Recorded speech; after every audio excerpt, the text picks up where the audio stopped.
Let's go. Happy Wednesday to everybody out there. December 10th. Thank you once again for joining us this week as Mike and I dig deeper into the offseason with a look at the top list of National League prospects and what the fantasy impact will be for 2026, along with a winter meetings update. There's a new Yankee killer in the world, Pete Alonso. But before we get to all that fun, we begin the show by asking you the question, where else would you rather be than right here, right now? You're looking live at our split studios, Albany, New York, the Philly Burbs. This is Fantasy Baseball Now, episode 66. Next week, I get to say episode 67 is here for our show, part of the Ball 9 Podcast Network. I'll say that many, many times. How are you? No, you will not. I'm fine. I am fine. Also, as part of the Ball 9 Network, we also encourage you to smash the like button, follow us on our YouTube channel, follow us at Fantasy Base B Now on the app formerly known as Twitter. Unless you're under 16 in Australia, then soon enough you won't be able to. You're out. Out. Go do some homework. Go back to watching porn the old-fashioned way by stealing your father's magazines. Sure. It's been a busy week at the winter meetings. It's about time. I'm glad it's winter meetings where they're actually talking about transactions instead of Scott and Boris led clients that are gonna sign in February and March. At least you got some juice going here. Oh, he had a beautiful. I should have found it. He had a beautiful quote about Bellinger. They asked him about Bellinger, and it was something to the effect of, I'm not going to judge how this is going, and I'm not going to yank you around. We've met with many teams. Like he referenced like 7 teams in his quote, and it was really good, but it's Scott Boras. So yeah, it was just a drivel of bullshit that pissed me off. So, but yeah, how about those Orioles going out and getting them a top of the rotation pitcher today? Oh no, they didn't do that. First of all, good for Pete Alonso. Yeah, good. And there's nothing more vengeful than a woman scorned. And Pete Alonso was the woman scorned because fuck the Mets. You want to give him a 1-year contract? You want to make him feel like he's not valued in an organization that he came up in and is the all-time leading home run hitter for? You want to make him feel like that? This is what you get. You get it stuck right up your rear end, and good. Choke on Devin Williams while he's choking for you, and Edwin Diaz is setting a save record in Los Angeles. You heard it last week. I said it. Welcome to Los Angeles, Edwin Diaz. I said it. Yep. That was Ray Charles saw that one coming. That was a piece of cake. I mean, that was easy. They had to. That was probably their only flaw. Well, they had to do that. Yeah. He had to. The big man from Massachusetts is also feeling scorned that he didn't get a player that they didn't even make an offer to. Well, the Red Sox are all butthurt that they didn't get Pete Alonso. You know how you don't get guys? You don't make offers to them. No, but they picked up some guy I never heard of from the A's today, so they got that going for them. They do, and they made a huge trade for another guy that nobody ever heard of to get an outfielder to replace the one they traded. I don't know what they're doing. I don't know what they're doing. There are reports from the winter meetings that they are optimistic on Bregman. I don't know what that means. He's not taking a 1-year deal. I guarantee you that. He did that. He's not taking another one of those.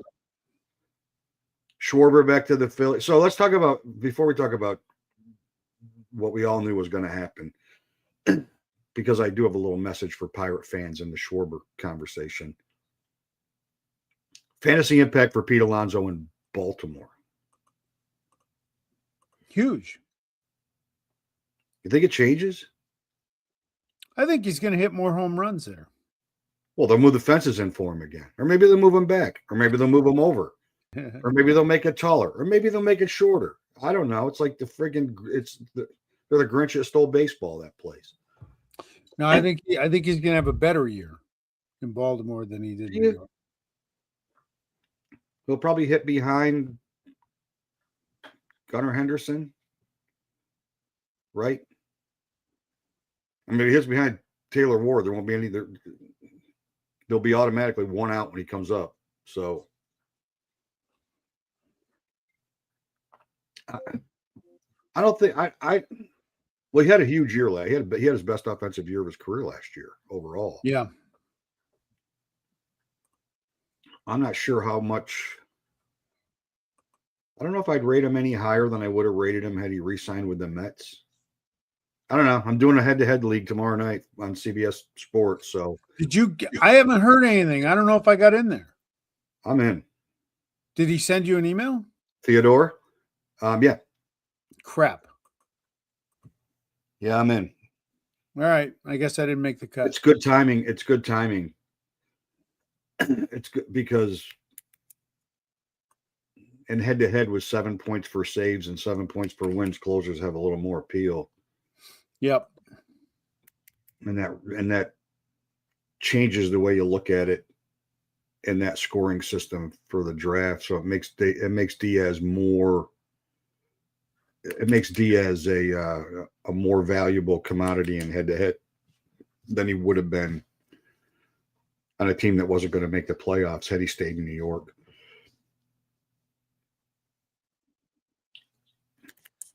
I know. We'll talk about that a little bit next week. I've done enough research that I'm like overwhelmed with NFBC. But I am going to join a league. I just don't want to do a draft right now. I really don't. I don't want to draft a team and get stuck. Then get stuck with drafting somebody that I wish I didn't draft.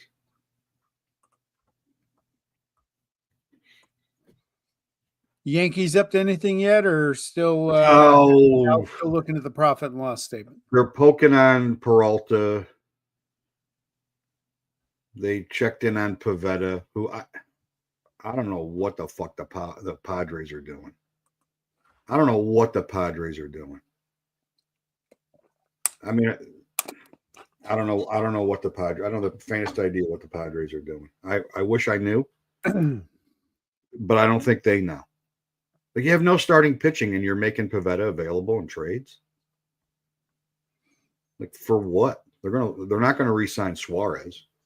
No, they don't want to. Not based on them saying Miller was staying in the bullpen. That's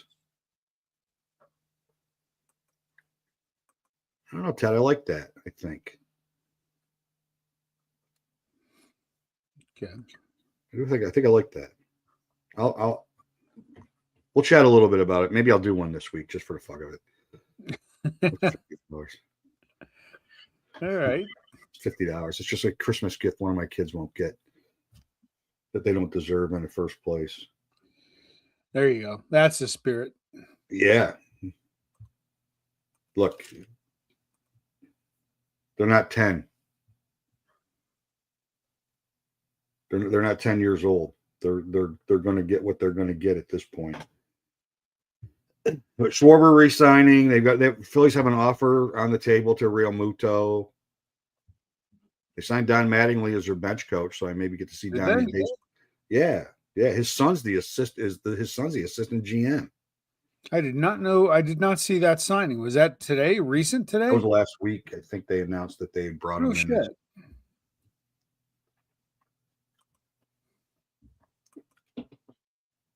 At least I thought they did. Maybe they're just discussing it, and it's hard to read. It's hard to read anything about any other sports in Philadelphia right now because it's clouded by the tears of the Eagles fans. So it's difficult. It's difficult to filter through what's really going on. But did they have to sign Schwarber? By the way, is that something they? Well, did they have to? No, they didn't. They didn't have to. They could have not signed him and gotten younger and made a run at Tucker or Bellinger instead to give some flexibility, or Alonso to give him some positional flexibility, move Harper back to the outfield. But I also think when the money all shook out and the other offers came in, they were the ones that were willing to do a fifth year. That's Dombrowski. He doesn't care. He doesn't care. He doesn't. When Dombrowski leaves, if the Phillies organization is the Rockies, he doesn't care.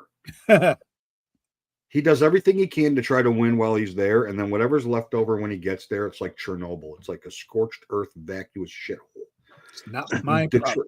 Like Detroit's just getting out of it, like literally. Like their farm system's stocked. They got young players. And it took 10 years where Detroit was completely irrelevant after he left. He's just terrible. Yeah.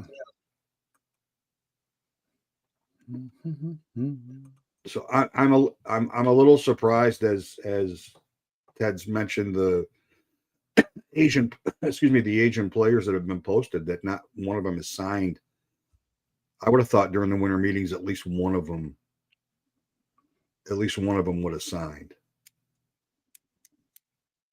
It's a little surprising. They could have traded for Marte and fixed second base and flex their lineup a little bit better, but I guess they decided that was better. And for the Pirate fans, and I know you're jaded, and I understand why. They should. I get it. I understand. I get it. You have every right to feel the way you feel about Ben Cherington and that dipshit Bob Nutting owner that you have. But for Pirate fans to say that they made Schwarber a 4-year,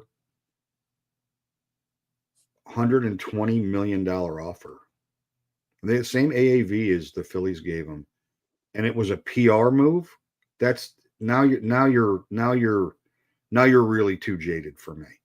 Yeah. Like now to the Pirate fans' points, their money will be where their mouth is. If they don't sign $30 million worth of free agents, then they have every right to feel the way they feel. Like, hey, we knew we weren't going to sign them anyway. They could feel worse than Cincy. Cincy said they're not going to make any big splashes after they didn't get Schwarber. That was I know. Because they thought he was going to help them sell tickets.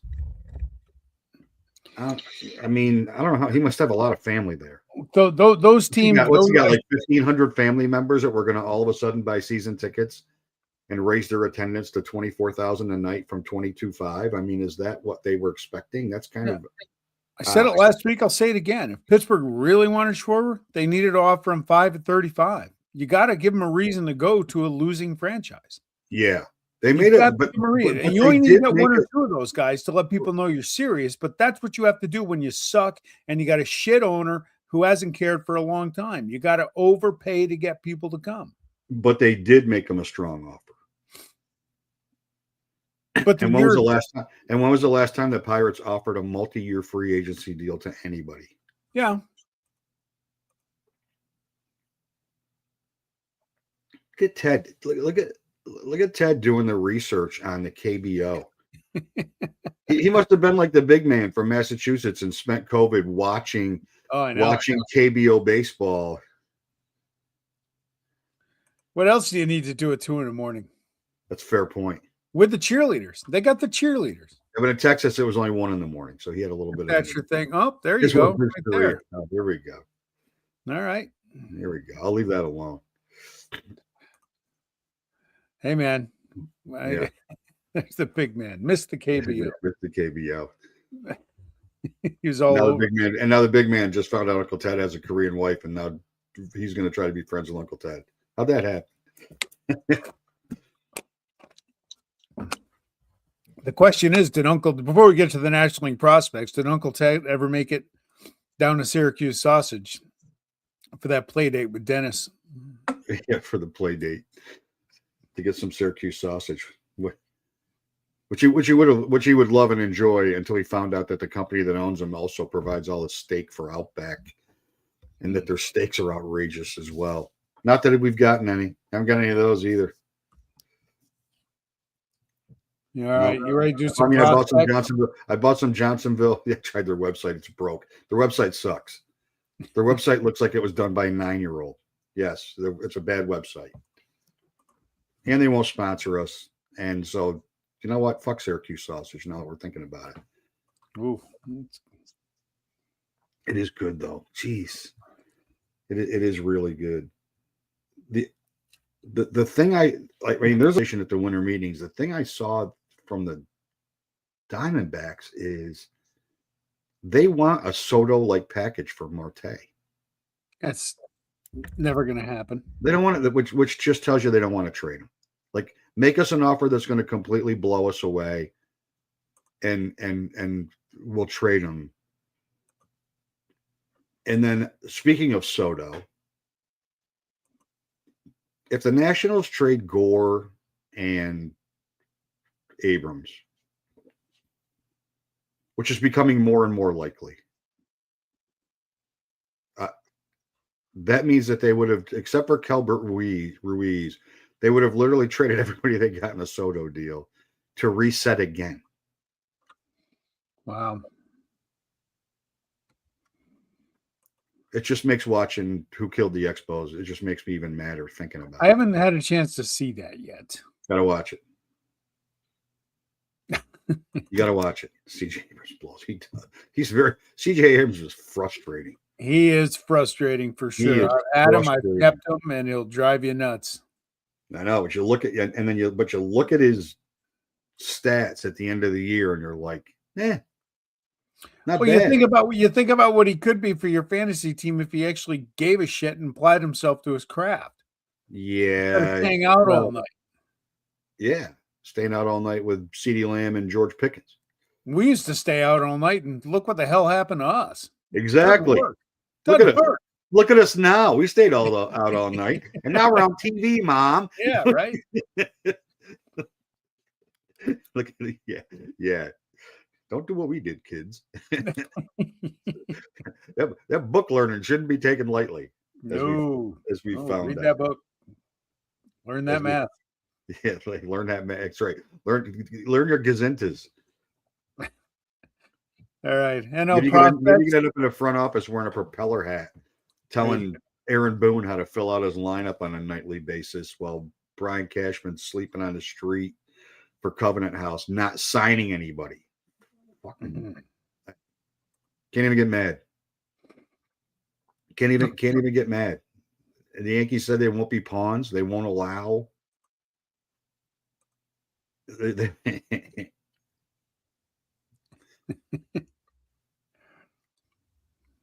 All night. Yeah, Sean had good energy back in the day. Yeah, not anymore. It's a kid effect. Not anymore. I'm just fucking tired all the time. All right. So we're gonna prospect watch. It is the National League Prospect Watch, and like last week, there's only 15 on here, but we're gonna talk about some guys that are off the board for sure. But I'm going to start with the number one prospect in baseball in the 2025 Minor League Player of the Year, Connor Griffin, because I don't know if they're going to cheap out and hold him in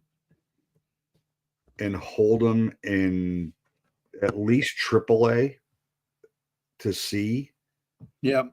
And then call him up in May or June. But the chirping sounds like they're going to give him every opportunity to win the second base job in spring training.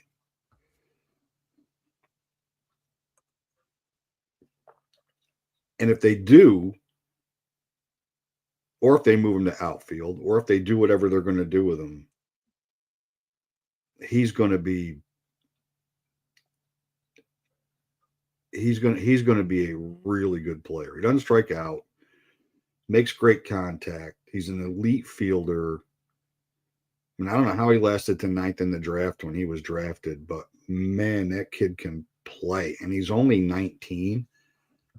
And you've already got a generational pitcher in your rotation who's 23 or whatever he is. You might as well bring all the kids up and just out Let them go and see what you got. I mean, there's no reason not to. I mean, everybody. I mean, I would imagine at this point, I was a little surprised Ben Cherington kept his job, but at this point, the only thing that's going to validate his job is if they call these kids up and let them play. I mean, they have another prospect as Maryland Valdez, who's 23, and he went bananas in the Arizona Fall League, and he's a first baseman, big kid. He, in his first 10 hits in the Arizona Fall League, it was a double and 7 home runs. That's pretty good. That's not bad. That's not bad at all. And 13 walks to 3 strikeouts, which is even crazier. So plate discipline with power as a left-hand hitter in Pittsburgh is – they used to have a guy that played first base that had really good plate discipline, and he wore number 8. And he was affectionately known as Pops. That's what they're comparing this kid to. Wow. They're comparing this kid to Stargell, and that is a high friggin' regard. Like, you don't throw those names around in the history of that organization. You don't do it very often. He's probably second on the list to revered, right? Yeah. I mean, probably Hannes Wagner's the greatest Pirate of all time, but like, not a lot of people saw Hannes Wagner. Yeah, I was going to say people. Clemente clearly is one. I would think Stargell 2, and then Doc Ellis. Andrew McCutchen is probably 3. I mean, the city of Pittsburgh loves Andrew McCutchen. Hey, Uncle Ted. They got Tamar Johnson coming. He is the.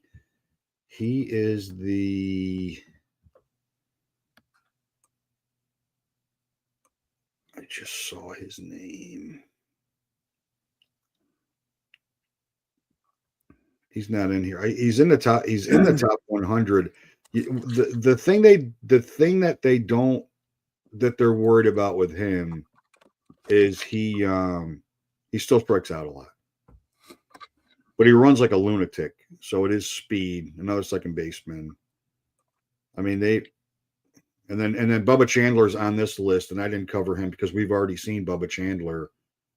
But I mean, Jared Jones is young.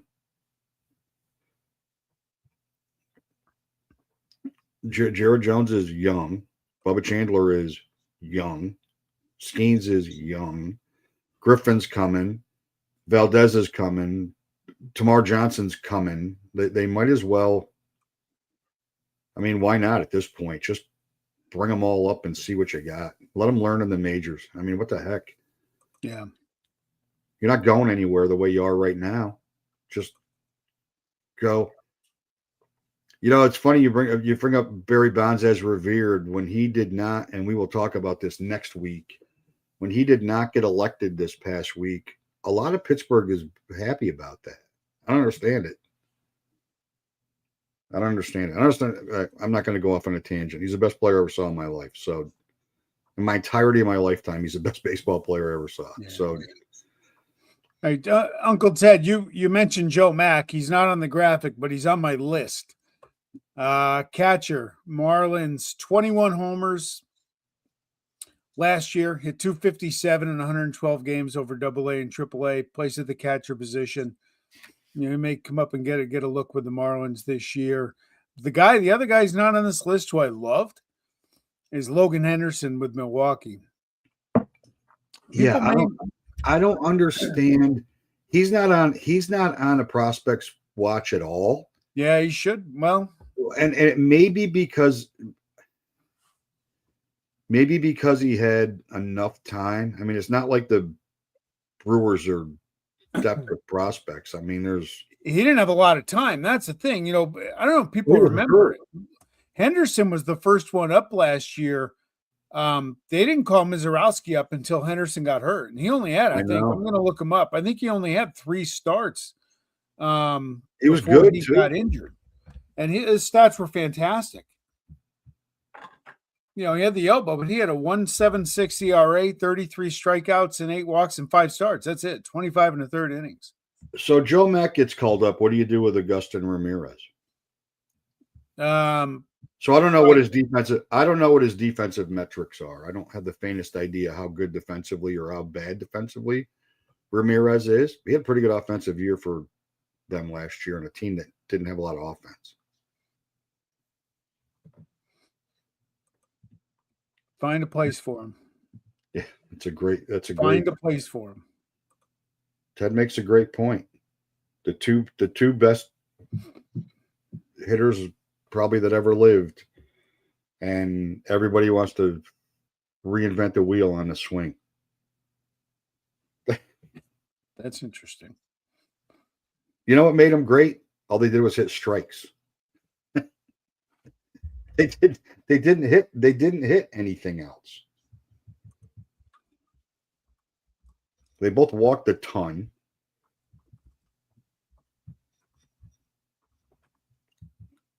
So Sal Stewart's next, and he got a look at the end of the year last year, and he's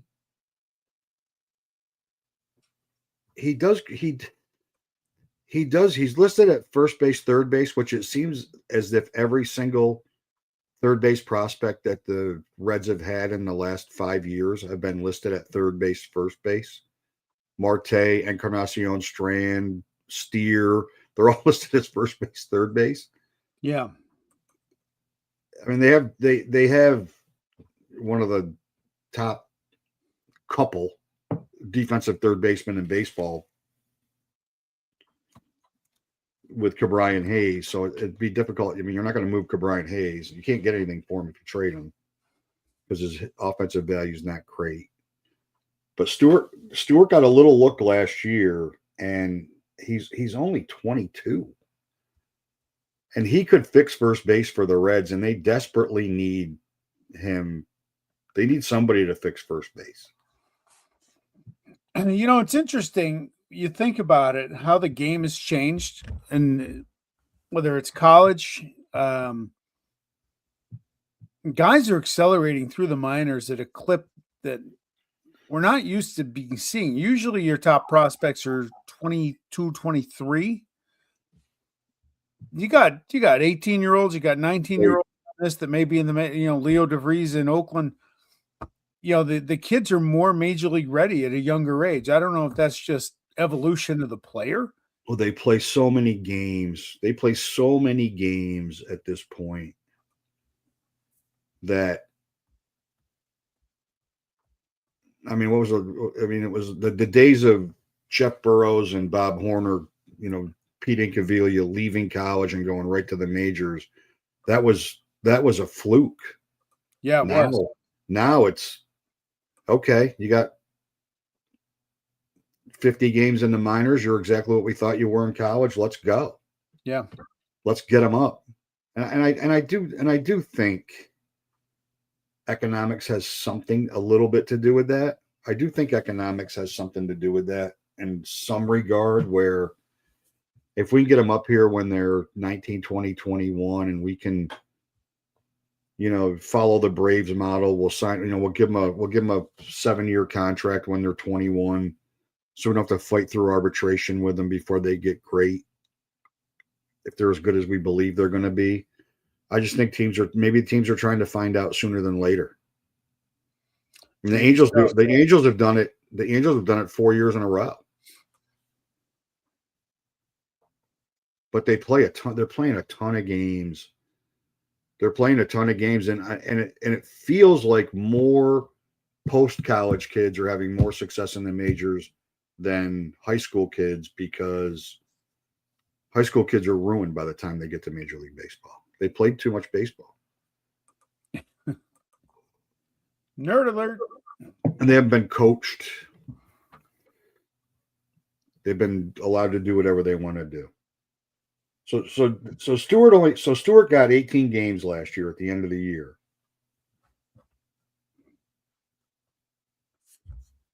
And he had And in 55 at bats, he had 5 homers and 8 RBIs. Now he did strike out 15 times and only walked 3 times, but so that's a little bit of a concern.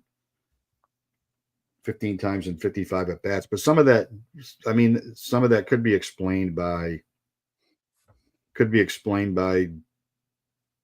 getting called up and you're nervous for your first 4 or 5 games. He came up, he hit right away. And when they were making a run at the end, he was in the middle of it. So I think there's excitement, and he's a guy to watch out for. Like, he may be a late corner infielder in a draft that you might, as you continue to pay attention to what goes on as spring training rolls out. He may be a guy to grab. I'll let you go on this next guy. Tell me where this next guy is going to play. Well, Mr. Weatherholt, I assume. Yeah. Well, you hear Brendan Donovan may end up with the Dodgers. Arenado, I was shocked they kept him last year. I can't imagine he'll be back. Or Mason Witten really didn't assert himself the way I thought he would last year. He was hurt a lot, though. So where do you play him? Second base or third base, most likely. 109 games over AA and AAA, 17 homers, 23 steals, hit 306. It's 22. Why not? Yeah. Again, if a guy's going to help you, find a way to find a spot in the field for him. Oh, he's Brendan Donovan going to really make the Cardinals? Is Brendan Donovan going to really push the Cardinals over the top? Probably not. He's not a bad player, but he's older. Get the kid up. Yeah, and they could probably and they're going to get more for Donovan than they're going to get for Arenado. Yeah, for sure. It was interesting. They never brought him up, though, Weatherholt, at the end of last year. I don't know why they didn't bring him up when Wynn got hurt.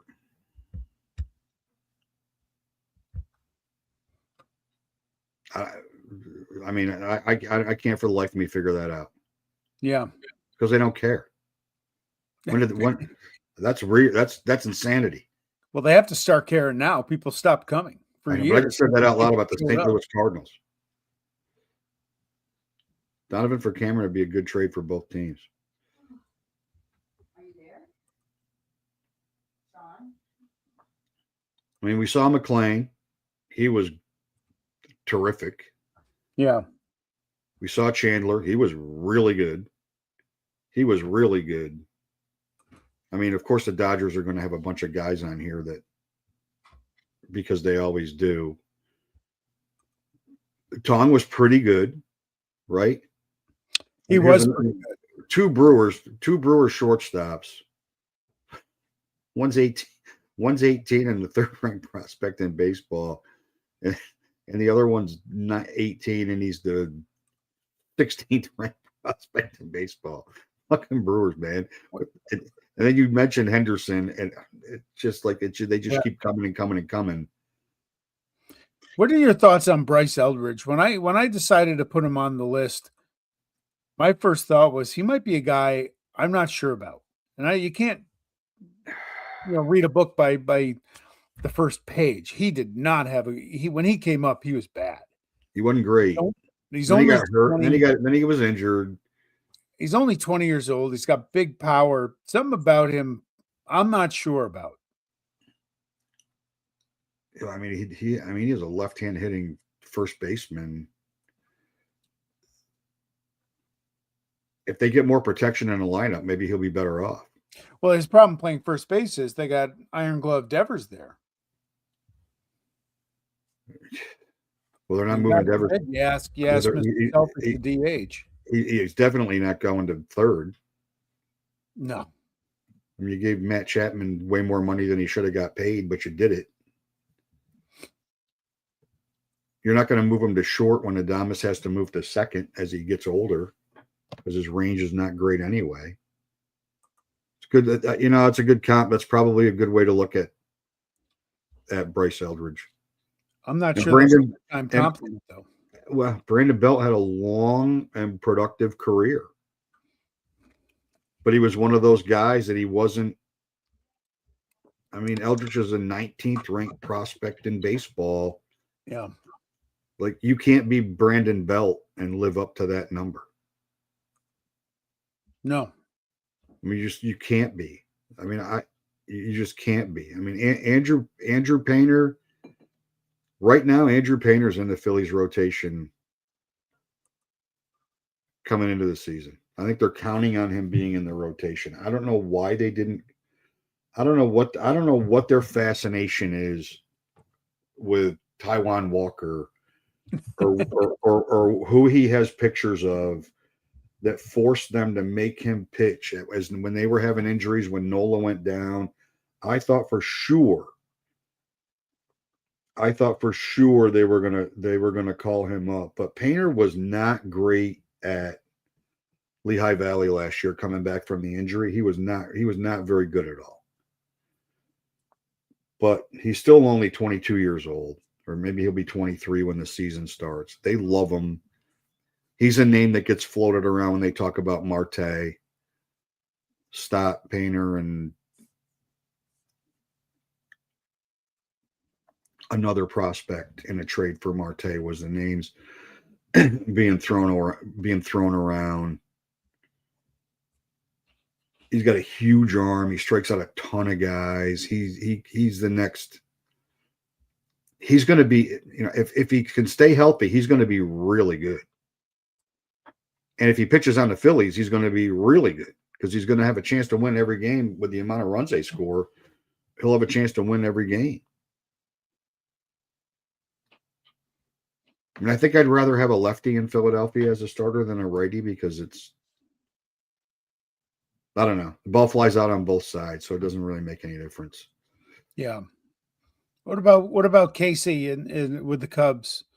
He's the reason they don't really have to go out and break the bank for Kyle Tucker if they believe that much in him.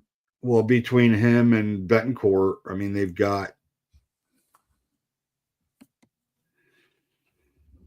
two hitting prospects that if they want to be cheap the way they keep, or I mean, not Betancourt, Ballesteros, if they want to be cheap the way they want to be cheap, and they got a young, cheap first baseman now, and I mean, their infield, with the exception of Swanson, is not costing them a lot of money.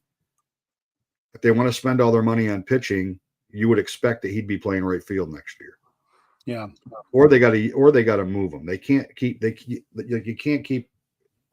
Only the Yankees bury prospects to the point where they don't have any value at all. And yes, Uncle Ted, the Orioles should trade anybody to get some pitching. Anybody. Well, Ryan Mountcastle's going to be gone. I mean, you got a combination of Rutschman, Alonso, and Basala to catch DH and play first base. Mountcastle's not going to get any at bats, and he'll have some value someplace. Yeah, he could get you a Kyle Gibson type guy. Preferably somebody good pitcher. I'm not a huge Kobe Mayo fan. I'm really not. Plus, he started a bullshit fight last year, so he showed he's a little bit of a. And he was wearing that friggin' creamsicle uniform when he did it. It's just, I'm not a huge fan. I mean, Jet Williams for the Mets, he's being talked about as possible trade bait if they go after Joe Ryan, but that's not what the Twins need.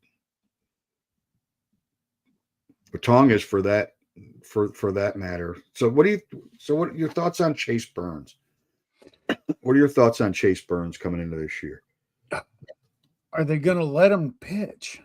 It's a good question. Are they going to I don't know. I mean, he has electric stuff. Electric. Yeah, he does. He throws the ball different than a lot of other guys. And he's part of this young age group that's trying to throw 102 every pitch. He makes it look effortless. If he can stay healthy, he's going to be elite. But I just don't believe you can hit 100 plus that often as a starter and have your arm last. It doesn't work. That's why That's why I was happy to hear that the Padres are going to have Mason Miller close. I love Mason Miller. He's not a starter. The A's tried him as a starter when he first came up, and he got hurt a couple times. And they made him a closer, and he's dominant. That's my issue. You got to learn how to pitch. You got to learn how to get by and only 95, 97. You know, he was a lot like Mizorowski, though. Mizorowski's early success was off the charts, but when Mizorowski started settling in, he went back to walking a bunch of guys, and it was like you get like 3 1/3 innings out of him, and then it was a crapshoot. Yeah. And Burns was the same thing. Like first time through the lineup, he was ridiculous. He's great. And then he'd go out and give up 6 runs. But even in those 6 runs, he looked fantastic. Big man. Big man just updated his on the block status. Yeah, right. Talking about Chase Burns. Now that we're talking about Chase Burns, Vinny Pasquantino was updated later in the week after last week's show. Oh, his name came up in conversation with BU 02215. He asked me during the week, he goes, maybe I should go after somebody for Mike with Pasquantino. I'm like, well, Todd, you watch the show. You know he loves him. Yeah, I'm just going to draft him. He sends his regards, by the way. He is at a concert this evening. Is it a concert? Yes. Is it the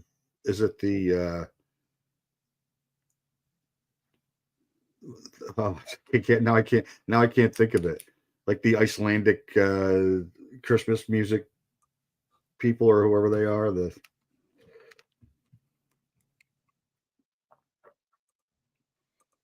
Padres do have the best bullpen I've ever seen. They're going to need them. They're going to need to start pitching them in the 3rd inning. They're going to bullpen every single game next year. But they get Joe Musgrave back. That'll fix everything. Yeah. That'll fix it all. So, another prospect that's another Met pitching prospect that was the most talked about and the most highly regarded of their pitching prospects is not on this list, and that is Brandon Sproat.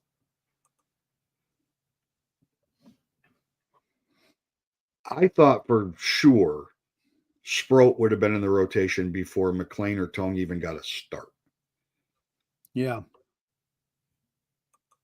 And you don't hear a word about him anymore, except for when they talk about trade rumors. Like the trade rumor for Ryan was Sproat, Tong, and Chet Williams. I mean, if you're Minnesota, you might go, maybe we should just do that. Something tells me they'd rather trade Pablo Lopez than they would rather trade Joe Ryan. Maybe because Ryan's more available. That might have something to do with it. Yeah, maybe. I don't know. I think Ryan's better. I don't know. And then there's 2 buried prospects. One's getting buried. And that's Alex Freeland in Los Angeles. And he got a look last year, and I love that kid. I mean, Dalton Rushing's buried there as well. They're going to have to make a decision on Freeland, either to move him to second base or move. I mean, God forbid you move Betts to second base. He'd be great, but like he was an elite defensive shortstop last year. Yeah. He's just good at everything. I mean, Mookie Betts is just good at everything. Like, he's a great bowler. He's a scratch golfer. He can dunk a basketball at 5'10". He's just an enigma as an athlete. But as he gets older, and Freeland's there, and Freeland wasn't terrible when he came up last year, just to get to play a lot. Yeah. And then you got Jordan Lawler in Arizona, who every time you think he's close, he gets hurt. And then they trade Suarez, and he's still not playing third base for them. Now, if they trade Marte, maybe he plays second because he's not moving Perdomo. They're not moving Perdomo off short. I'm not 100% sure Perdomo's going to repeat that, but he might. It's worth a chance. He was incredible last year. It's worth a chance. I feel when we looked at last week's American League prospects as compared to this week's National League prospects, I feel like there's going to be more younger National League players than there are in the American League.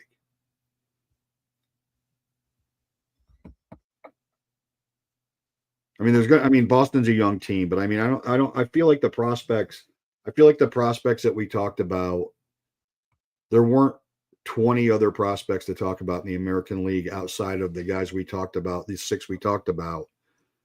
When, we could probably talk about 16 or 18 National League players.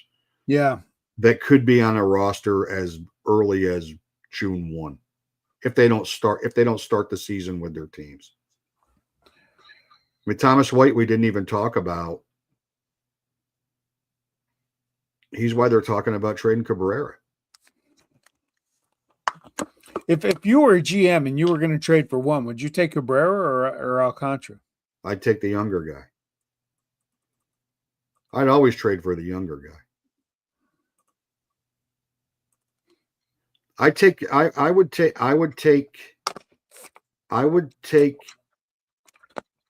Alcantara if I was the Yankees. Yeah. Or if I was the Red Sox, or if I was Houston, or if I were the Phillies, or a team like that where he doesn't have to be a number 1 for me. He can be a 3, a 4, or even a 5. Yeah. And I'm okay with whatever I get out of him because it's going to be better than what I have in my rotation right now because I'm close and I think he may help me get over the top. I'm not taking him if I'm Baltimore because I need a number 1. I need a number 1 starter. And he was that.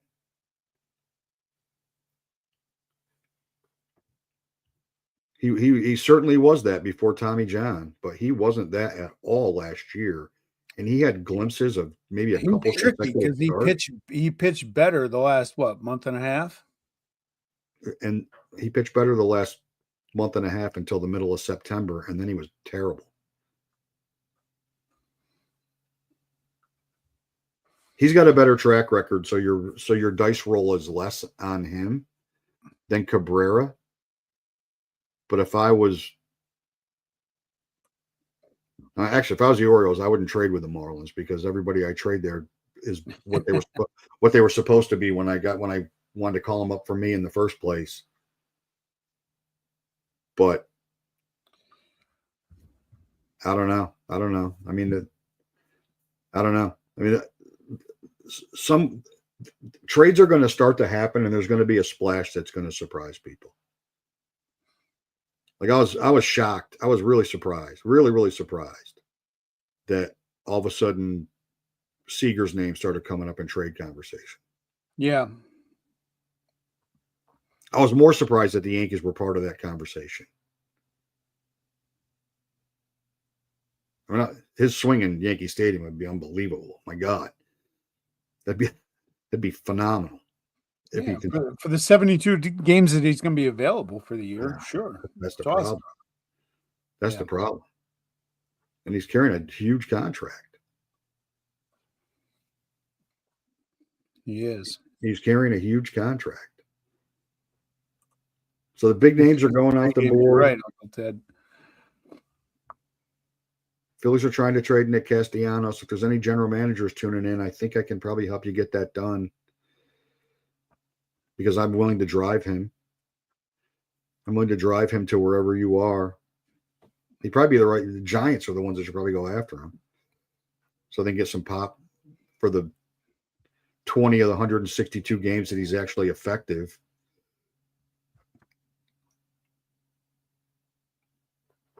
Well, maybe when we get to next week, Kyle Tucker will have signed.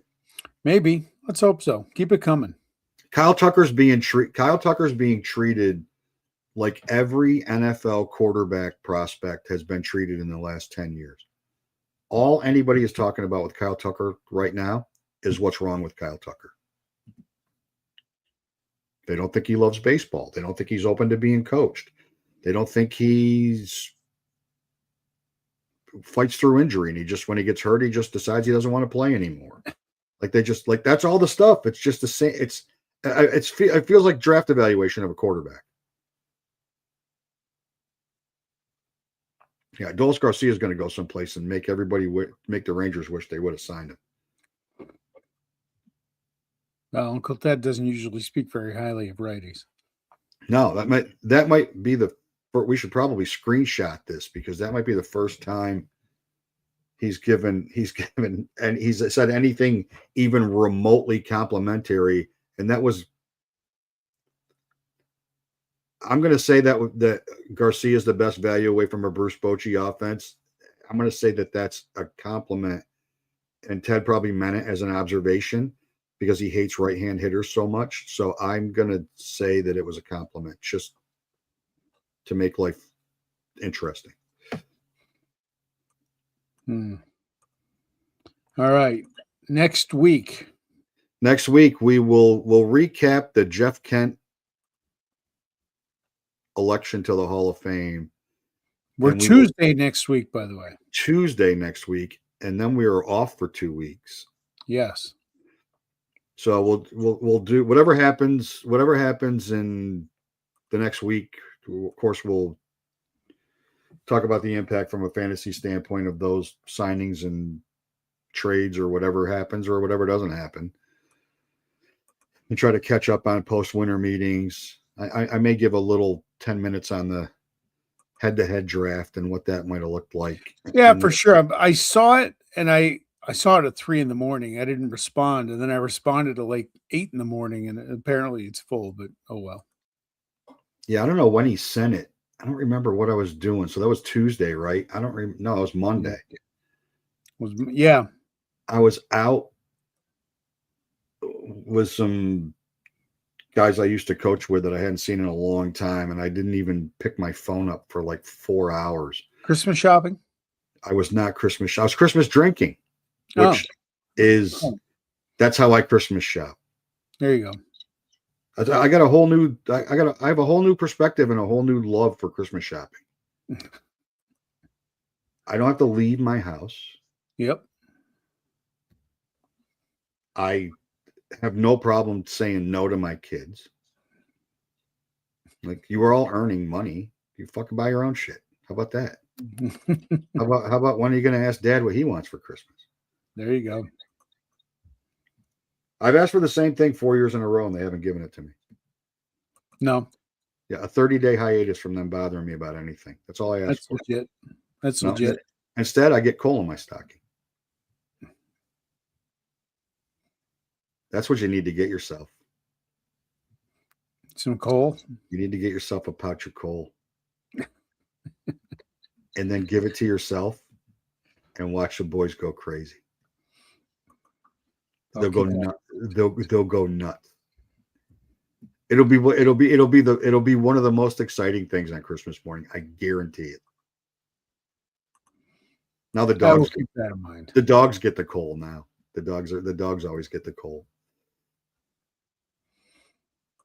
Now that the ruse has been lifted off the spirit. Yeah. No, we can finish this up and go back to the Sharon Moore soap opera playing out in Michigan. Yeah, today. I mean that's why we're off the 2 weeks between Christmas and New Year's, because I'm interviewing in Michigan. Oh, did you hear the latest with him after he got fired? Oh, the why? And no, not the why. No, they don't have to pay his buyout because he got fired for conduct. No, then he did some sort of thing wrong and has been detained by the police and turned over for investigation on some potential charges. I don't know what they are yet. Really? Yes, he's had a bad day. But that Jim Harbaugh can stack up some talent, can he? Holy God. Yeah. Maybe it was Connor Stallion's daughter. I mean, who knows what was going on there? I don't know. The first name that came, guess who the first name that came? Caleb DeBoer. Oh, I put it on Twitter the other night. I have, for the record, Lane Kiffin going from Ole Miss to LSU to Alabama in a 2-week span on my bingo card for this year. Could happen.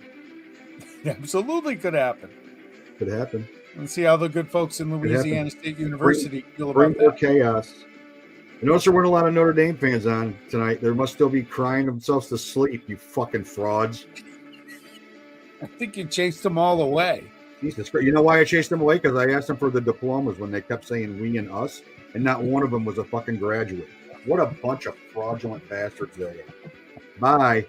It's a good way to close.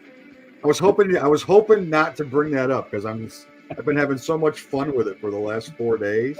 Oh yeah, That I got a callus on my thumb from responding to Notre Dame fans on X. Show me your diploma. What does that matter? But you keep saying we. All right. Hall of Fame next Tuesday. And winter meeting. Next Tuesday. Jerry Bond's not getting in while I'm alive. We'll talk about that. 8:00 Eastern, Tuesday the 16th. Tuesday the 16th. We'll see you then. The third day of Christmas. All righty. Adios. See you. Peace.